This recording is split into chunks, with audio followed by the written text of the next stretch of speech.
Elena Poniatowska nació en París, pero vive en México desde 1942. Es una periodista y escritora comprometida. A menudo ha puesto su pluma al servicio de las causas más justas. Entre sus novelas destacan Lilus Kikus, Hasta no verte, Jesús mío, Querido Diego te abraza Kiela, Finísima, La piel del cielo, El tren pasa primero y Leonora. También ha escrito libros de entrevistas, ensayos y crónicas tan importantes como La noche de Tlatelolco y Nada Nadie, Las voces del temblor. Su obra ha sido traducida a más de una decena de idiomas y galardonada con múltiples premios nacionales e internacionales. Elena Poniatowska, en ese momento, una de solamente 4 mujeres en recibir el premio Cervantes. Su obra destaca por su firme compromiso con la historia contemporánea. Autora de obras emblemáticas que describen el siglo XX desde una proyección internacional e integradora. Elena Poniatowska constituye una de las voces más poderosas de la literatura en español de estos días. Y es sumamente interesante que en su primer libro usted decidió darle voz a una niña tan poderosa, Lilus Kikus. Cuando yo leí sobre usted y sus obras, obviamente, lo que provocó interés fueron sus libros como La noche de Tlatelolco o Nada y Nadie, pero lo que para mí fue interesante fue su primer libro, Lilus Kikus. Y sabemos que a Lilus le gusta leer, que vivió y estudió en un colegio católico, igual que usted. Así que se puede asumir que Lilus Kikus está basada en usted. Yo contesto. Sí. Sí, bueno, obviamente está basado en una niña entre los 15 y 17 años y es una reflexión sobre los descubrimientos de esta niña y seguramente creo, hace tantos años que ya, pero seguramente me inspiraron amigas de la misma edad o mi propia hermana que se llama Kitsia. Entonces yo creo que eso fue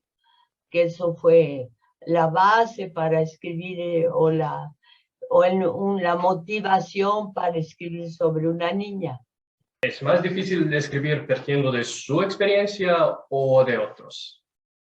Para mí es mucho más, como soy periodista y me inicié muy joven en el periodismo, pues en general y además por inclinación natural es más fácil para mí escribir sobre los demás. Lo hice desde muy joven a través de reportajes, entrevistas como la que usted me está haciendo y crónicas. Y eso fue algo que hice con gran frecuencia, primero para el periódico Excelsior mexicano y luego para después bueno, estas crónicas se reunieron en libros porque en general las crónicas pues trataban de sucesos que los periódicos no aceptaban fácilmente, como por ejemplo el de la matanza de los estudiantes de Tlatelolco.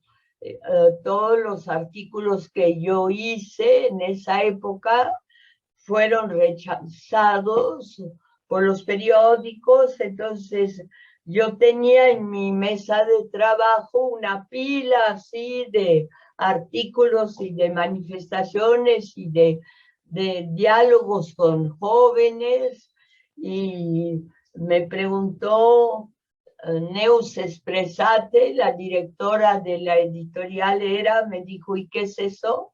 Y digo, bueno, son todos los artículos que han sido rechazados por los periódicos. Entonces me dijo, yo te lo publico. Y a partir de eso salió ese libro, que es un libro en contra del gobierno mexicano en 1968, con las palabras de jóvenes, hombres y mujeres, y hasta de padres de familia en contra de la acción del gobierno. Porque hubo movimientos estudiantiles en el mundo entero, en Francia, desde luego, y el único país en donde se asesinó a los jóvenes fue aquí en México. ¿Y cómo fue escribir sobre estos temas? Por ejemplo, la masacre de Tlatelolco o la revolución como en Hasta no verte, Jesús mío. Bueno, Hasta no verte, Jesús mío es anterior. Es un libro de mayor alegría.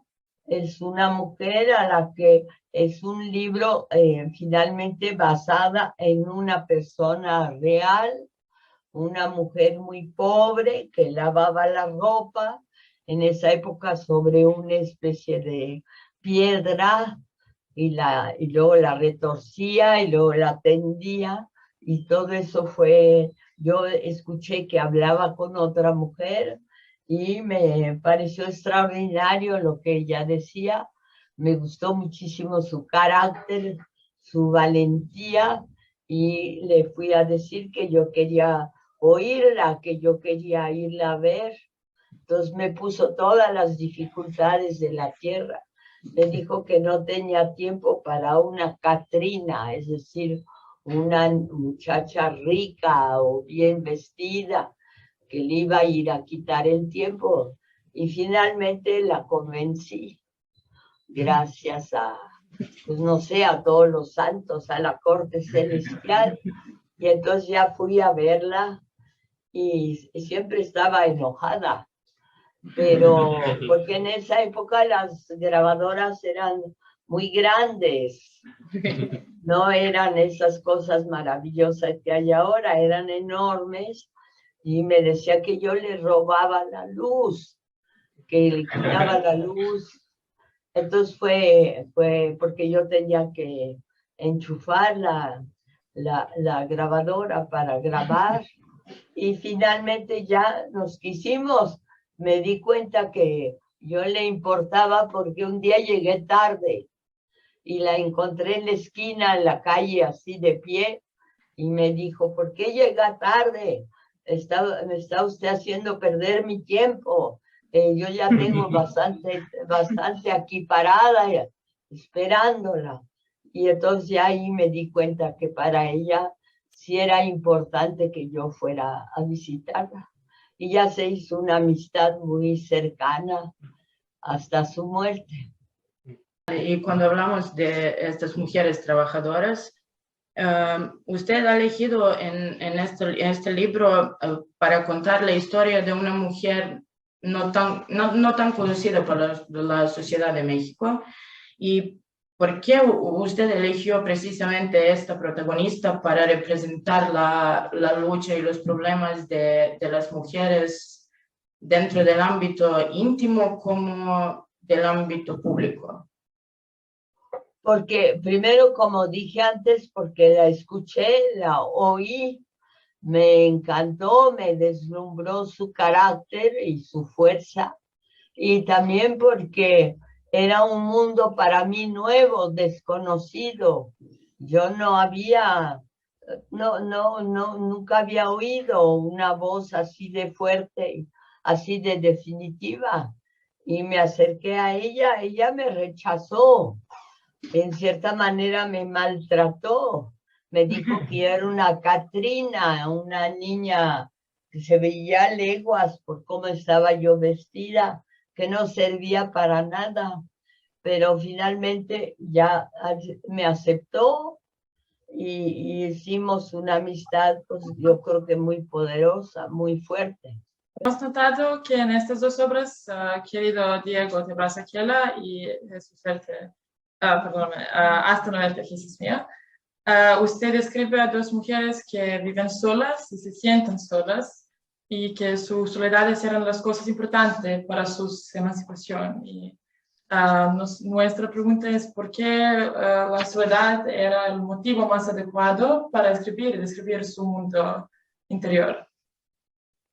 Bueno, son mujeres que viven solas, o mejor dicho, mal acompañadas, solas. Entonces, quizá por una razón práctica, tenían más deseos de hablar con alguien, o más deseos eran más accesibles. ¿no? Porque la soledad pues siempre tiene la necesidad de finalmente del otro, ¿no? Aunque bueno, hay monjes que viven sin volver a hablar, entran a un convento y no vuelven a hablar, benedictinos, no me acuerdo, salesianos, no vuelven a hablar o a pronunciar una palabra el resto de su vida. Pero en México yo me encontré con muchas personas que vivían absolutamente solas, es decir, tenían poca comunicación con los demás. Sobre todo hay vecindades en la Ciudad de México y las relaciones en las vecindades con el vecino son de enorme cuidado para no tener problemas, para no tardarse demasiado en los excusados porque los vecinos se enojan, o para no tardarse demasiado lavando la ropa o tendiéndola, o para no molestar. Finalmente, el lema ahí es no hablar con el vecino, no molestar, hacer una vida muy particular de encierro, sobre todo si hay niños en la familia y los niños pueden hacer travesuras. Entonces la relación entre la gente más pobre es una relación muy cuidadosa de no molestar. Y por eso también la posibilidad de ver a una sola familia y de hablar con una sola familia ayudaba muchísimo para un diálogo, ¿no? Mientras usted escribió Hasta no verte, Jesús mío, como una novela testimonio, para querido Diego, usted eligió la forma epistolar. ¿Por qué le pareció más conveniente esta forma para contar la historia? Querido Diego es un libro pequeño, de pocas hojas, y finalmente es una historia de amor. Y es una historia de amor que la relacioné también conmigo, ¿no? Todas las mujeres nos enamoramos. En México yo creo que como hace mucho calor, con más razón. Entonces una mujer enamorada es la que escribe cartas de amor, que se quedan a veces sin ninguna respuesta, pero yo escogí una época de Diego Rivera, que muy joven, un gran pintor mexicano, un extraordinario muralista, que es parte de la historia de mi país, y escribí esta historia de un amor triste con una mujer, creo que tenía antecedentes también polacos o rusos, Angelina Bielova, ¿no? Angelina Belov. Aquí en México se puso Belov porque era más fácil, y pintora ella misma. Entonces hice las cartas que yo creí que ella pudo haberle escrito a Diego Rivera, pero creo que nunca le escribió. En realidad, en la verdad. Y dado que cada carta de Kiara termina con una confesión de su amor, aunque se siente completamente sola, es necesario estar presente para amar y ser amado, y que se necesita para el amor, en este caso particular, no correspondido. No, pero, bueno, yo no le entendí mucho lo que me pregunta, pero yo creo que un amor sin respuesta, pues es un poco como el de la monja portuguesa. Son las cartas de amor de una monja a un amante, no sé si antes de volverse monja, ¿verdad? Las cartas de la monja portuguesa, y hay muchas en la literatura, cartas de mujeres a un supuesto amante, ¿no? Ahí no hay absolutamente nada nuevo, ¿no? La mujer en general suele desahogarse y quizá decir lo que no diría enfrente de la persona, o por pudor, o por... sí, y entonces eso fue la motivación de Querido Diego te abraza Quiela, pero en realidad Diego Rivera sí tuvo en París una enamorada rusa, blanca, que estaba refugiada en París y que después fue tan importante Diego Rivera para ella, que ella decidió venir a México, vino ayudada por amigos y aquí vivió durante años, y una vez defendió a Diego Rivera, que estaba pintando un mural en el que escribió "Dios no existe" en el centro de la ciudad, y ella fue a defenderlo, y él, el único reconocimiento que hizo de ella es que de repente pues tomó un lápiz así, vio un lápiz y dijo, mira,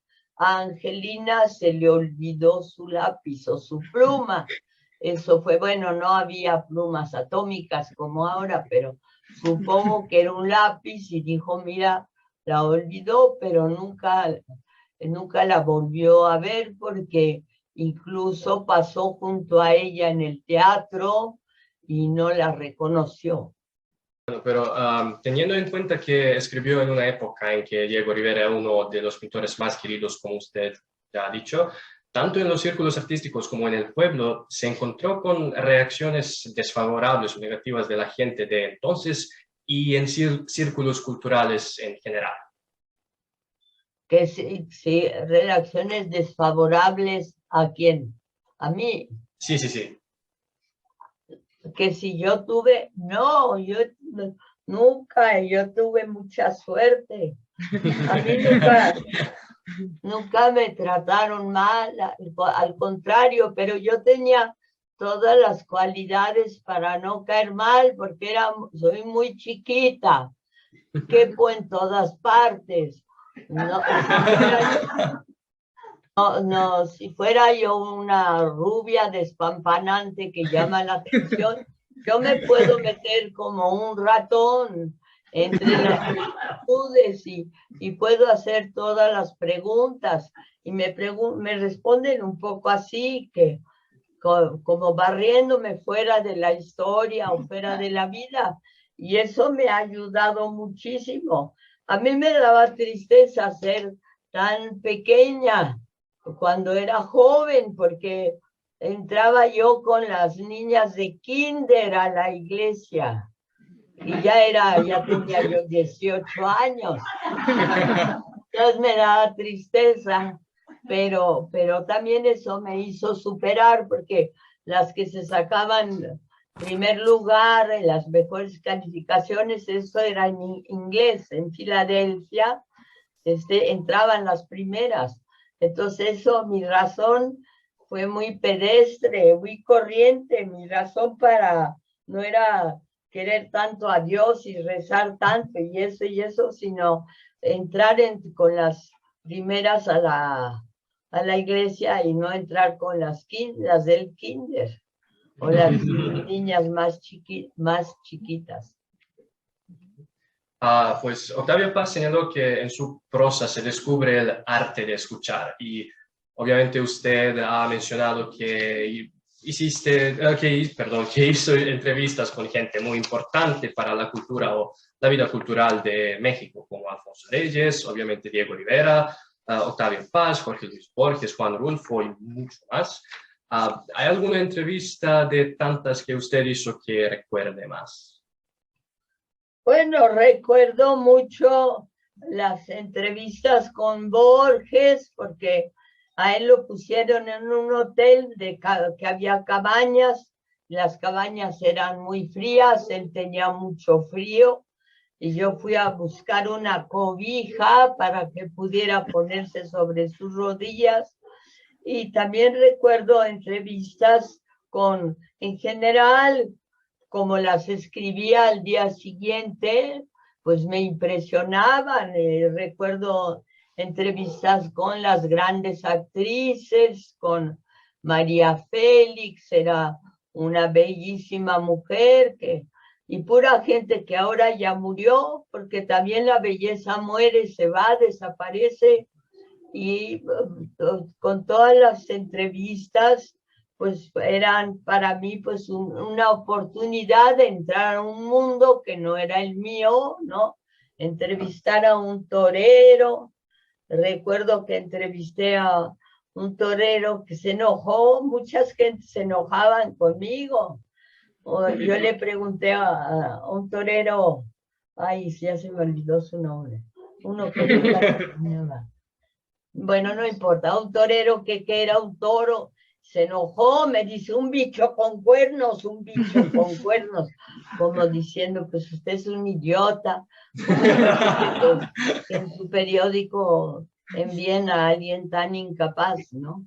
Pero bueno, todo eso, pues ahora que tengo 90 años, pues ya lo veo como unas historias que son parte de mi vida, ¿no?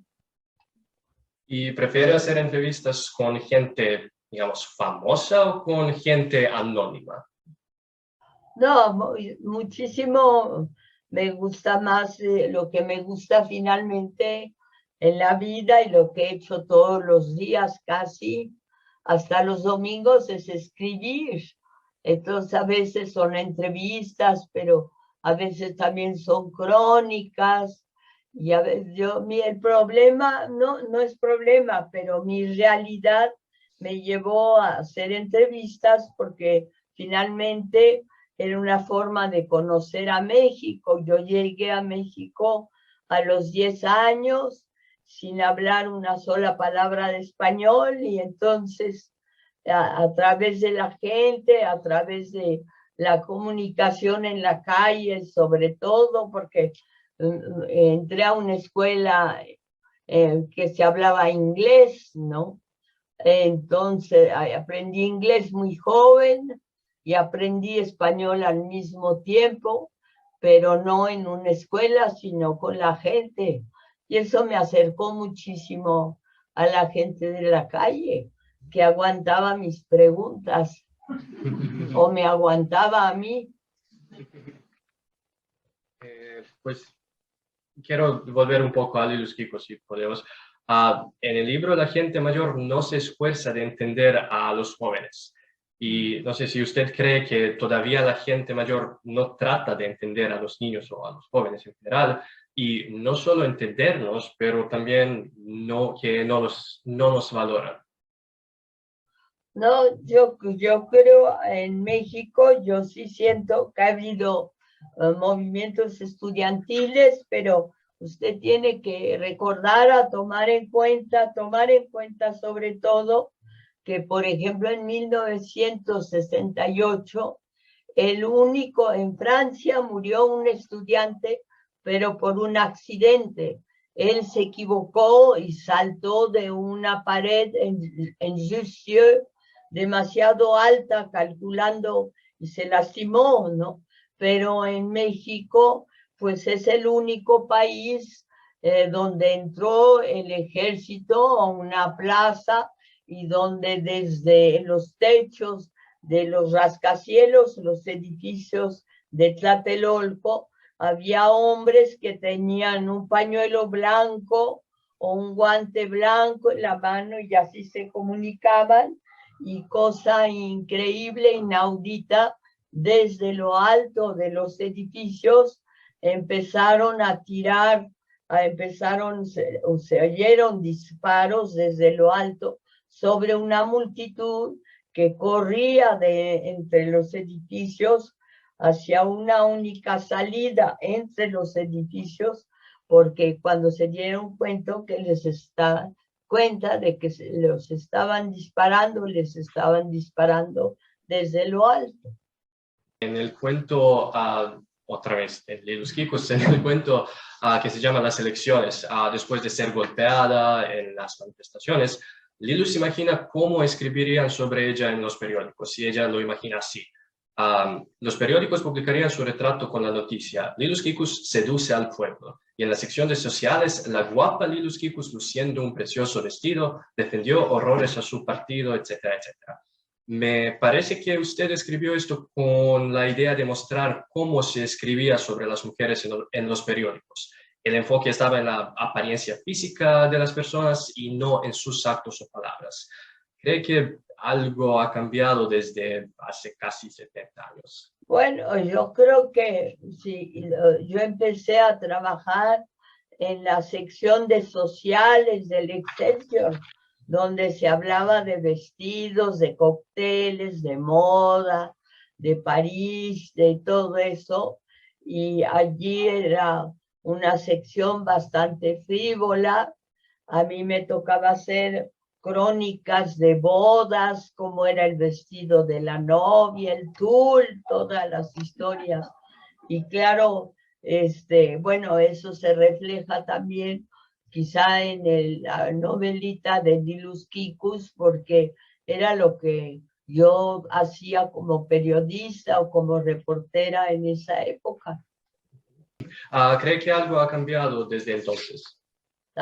Sí, ha cambiado muchísimo, porque entonces no se hablaba de masacres, había página roja en todos los periódicos y donde aparecían noticias de asesinatos o de crímenes, pero no había, como en general los periódicos se les dedicaban mucho más tiempo a las actividades de la gente con dinero que a los barrios pobres, a las calles donde se acumula la basura.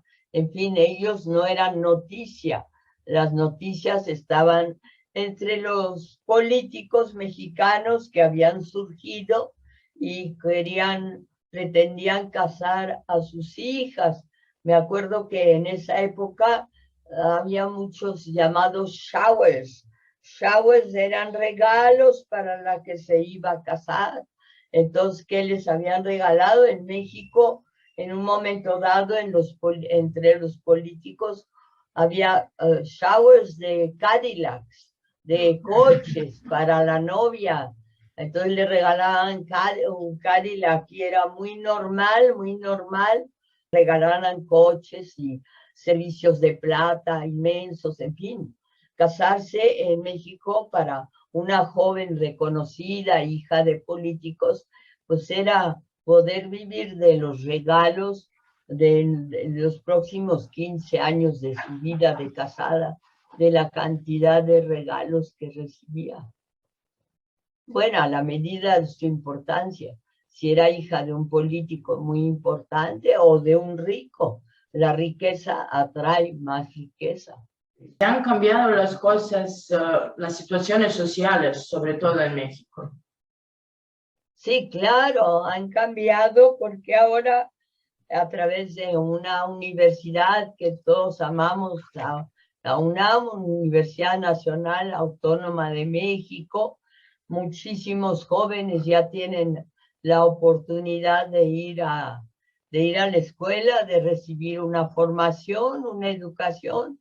Aunque la educación es gratuita, la universidad es gratuita, de todos modos, pues un estudiante que viene de provincia sí tiene muchísimos gastos, pero sí, la idea de una población universitaria del tamaño de la que tenemos en México, pues honra mucho a México y a los jóvenes que pueden o quieren salir adelante, pero hay también otras universidades, otras posibilidades de gente de jóvenes que tienen una vida que no se parece en nada a la que tuvieron sus padres. En general, una vida mucho mejor, con más oportunidades, mejores sueldos y más, finalmente, más libertad. Porque en México, a pesar de que es un país muy religioso, priva el catolicismo, lo que manda es el catolicismo, pues hay muchísimas libertades para los jóvenes y hay además, yo siento entre los jóvenes, yo soy una fan de los jóvenes, no solo desde Tlatelolco, desde 1968, sino pues he hablado con muchos jóvenes, en general vienen aquí a la casa y son de una inteligencia y son tan despiertos y saben todas las cosas que yo a mi edad, yo no tuve los conocimientos jamás que ellos tienen ahora, ¿no? así que son una fuerza en el país y una fuerza y una posibilidad de futuro para el mismo país, que creo que es valiosísima y creo que es única en América Latina. Yo he estado en algunas universidades norteamericanas, estadounidenses, y muchas me dicen que sus mejores estudiantes son latinos. Sus mejores estudiantes, our good students are Mexicans. Mexicans are really very outstanding. Y no es por decirlo, es que de veras sí hay mucha inteligencia y muchísima capacidad de comunicación que antes la impedía la pobreza, ¿no? Las clases sociales estaban muy definidas, ¿no? Pero, por ejemplo, aquí en mi casa, la que manda y la que incluso maneja el dinero es Martina García, es una chaparrita pequeña de Oaxaca, y tiene un carácter, ¿verdad?, que se lleva a todo. Es de veras sobresaliente. Es un privilegio vivir a su lado y escucharla, porque todo lo que dice ella, para mí es muy trascendental. Cuando estuvo expuesta a temas graves, ¿influyeron ellos en su visión del mundo? O sea, ¿su visión del mundo es más optimista o pesimista? La personal mía. Sí. No, pero yo siempre he sido una visión del mundo muy optimista desde que nací, es una parte de mi carácter. Yo fui Scout, Girl Scout, y ahí te enseñan a estar siempre de buenas y a trabajar, pero ahora yo no hago nada, pero sí me acuerdo y además reíamos mucho. Tener la capacidad de reír ayuda mucho. ¿Cómo se incorpora su ascendencia internacional en sus obras de carácter mexicano o carácter local?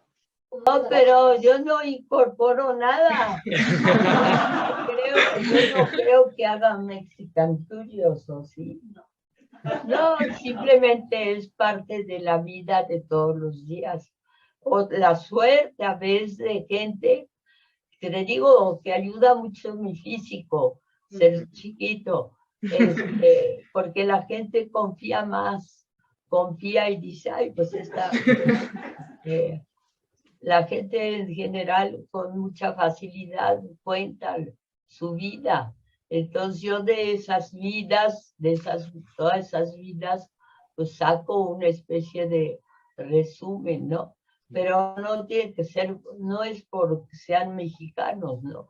Claro que mi gran amor, yo le debo todo a México, le debo todo, mis hijos son totalmente mexicanos, aunque ni cuenta se den, ¿no?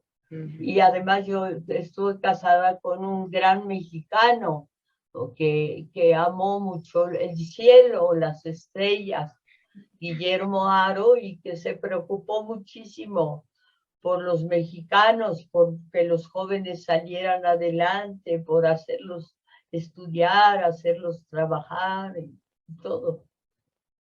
Así que estoy muy agradecida con la vida.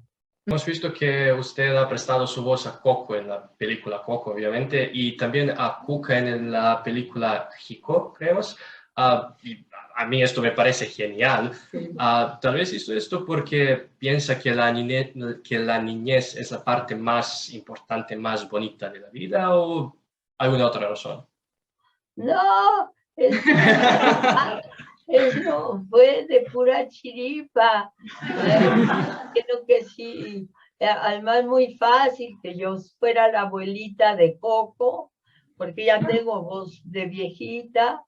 Fui y me llamó mucho la atención que lo único que le importa a la gente en general me dicen, ay, usted es la abuelita de Coco. Es mi gran presea, mi legión de honor, haber sido la abuelita de Coco. Y para mis nietos les gustó mucho que yo fuera eso. Pero bueno, eso fue una película. Me metieron en una jaula de cristal y me enseñaron las palabras que tenía que decir. Yo creo que dije en total 5 o 6 palabras. Fin, más o menos, está escribiendo algo ahora. Sí, bueno, soy periodista, publico en un periódico de izquierda que ha bajado mucho, que no es muy bueno ahora, que se llama La Jornada. Publico un artículo, una entrevista los domingos. Me gusta mucho el diálogo, entrevistar a la gente, saber lo que piensa. Y luego también, pues, siempre estoy preparando una novela. Tengo una gran fijación en mi madre. Mi madre fue una mexicana, bueno, nació en París, pero fue una mexicana afrancesada. Pero tuvo una época, fue muy religiosa.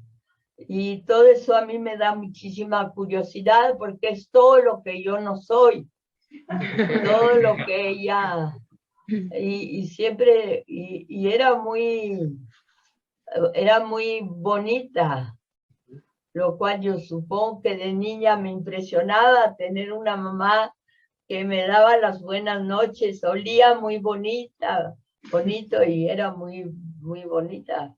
Es una imagen que se me quedó grabada.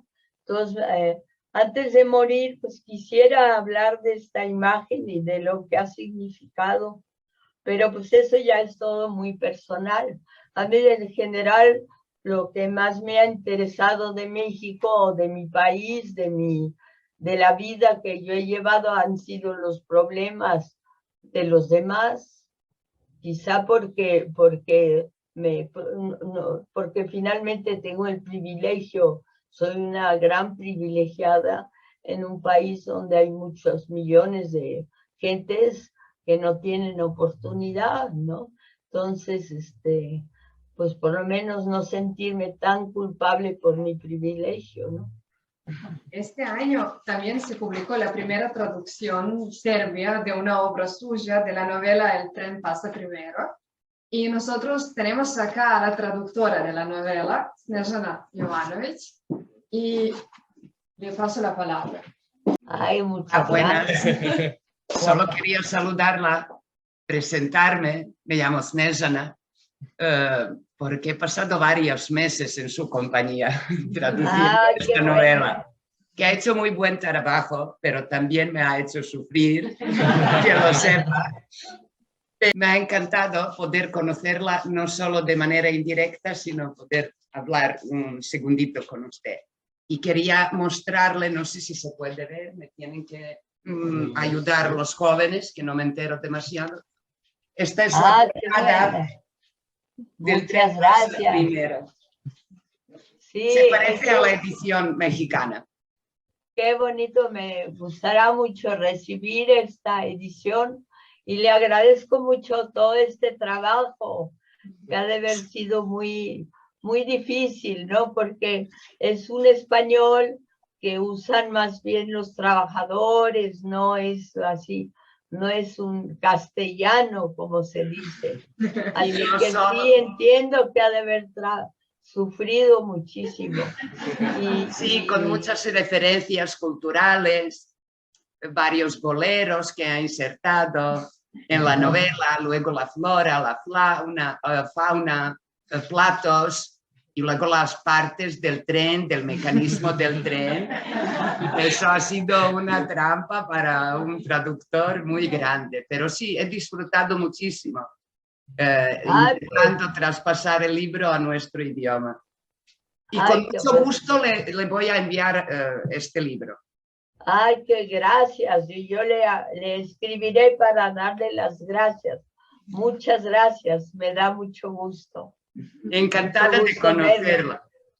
Le paso la palabra a nuestros colegas más jóvenes. Hasta luego. Gracias. ¿Viste qué bonita? Yo sé que hablo por todos que estamos acá cuando le doy las gracias y por su tiempo y su amabilidad y esta conversación tan inspiradora. Ha sido un gran placer y verdadero honor poder conversar con usted esta tarde. También quisiera agradecer al público, al Instituto Cervantes de Belgrado por ser nuestros anfitriones y sobre todo a la Embajada de México en Belgrado, en Serbia, por hacerlo todo posible. Pues muchísimas gracias. Gracias, muchas gracias. Sí, nada, muchas gracias por su participación. Sí, muchas gracias y adiós. Adiós. Adiós, adiós. Adiós.